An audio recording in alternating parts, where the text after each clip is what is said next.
le comeback de Megan Thee Stallion avec son titre Lover Girl. Moi, quand j'ai vu la pochette, je me suis dit, on va peut-être voir une nouvelle Megan. En plus, elle est amoureuse. Donc, c'est son nouveau chéri qui lui a inspiré ce titre de Lover Girl. Maintenant, ce que j'ai pas compris dans le son, c'est qu'elle commence avec un my man, my man, my man. D'accord. Direct, au tout début de la chanson, intro direct, le mot dick. Lover Girl. Pourquoi tout de suite ce genre de mots? Donc voilà, dans l'intro direct, dicking me down, spoiling me.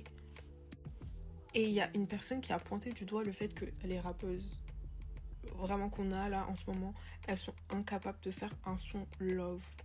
Et je pense que c'est vrai.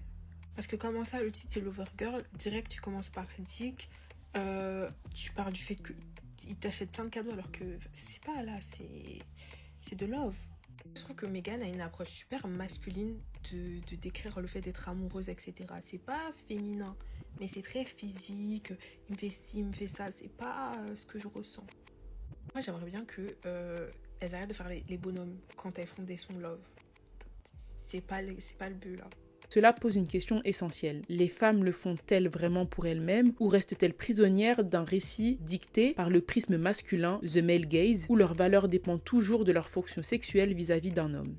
Cette logique de l'industrie va parfois encore plus loin jusqu'à la déshumanisation pure et simple. Et là, c'est impossible de ne pas penser au scandale du clip Pera de J Balvin en 2021, où l'on voit des femmes noires tenues en laisse comme des chiennes. Ça a tellement fait scandale que le clip a dû être supprimé de YouTube. Il faut savoir qu'après ça, je n'ai plus jamais écouté une seule musique de J Balvin. Mais ce genre de cas pousse à la réflexion, surtout à l'oral, parce que d'un côté, on peut se dire que la femme noire ou la rappeuse qui a accepté de jouer ce rôle a pris sa propre décision et qu'elle est libre de ses choix, même si c'est ultra déshumanisant, surtout quand on connaît notre passif. Mais de l'autre côté, on est obligé de condamner fermement un système qui ne propose ou ne valide que ce genre de visuel humiliant lorsqu'il s'agit de corps noirs. Dites-vous que cette histoire, elle a tellement fait parler que la vice-présidente de la Colombie avait réagi. Dans tous les cas, pour ceux qui regardent le podcast sur YouTube, vous verrez les captures d'écran. Pour saisir ce piège invisible, il est essentiel de faire un petit détour par la sociologie, en particulier par les recherches de Patricia Hill Collins sur les controlling images, donc les images de contrôle. Ce concept illustre comment la société forge des représentations stéréotypées ciblées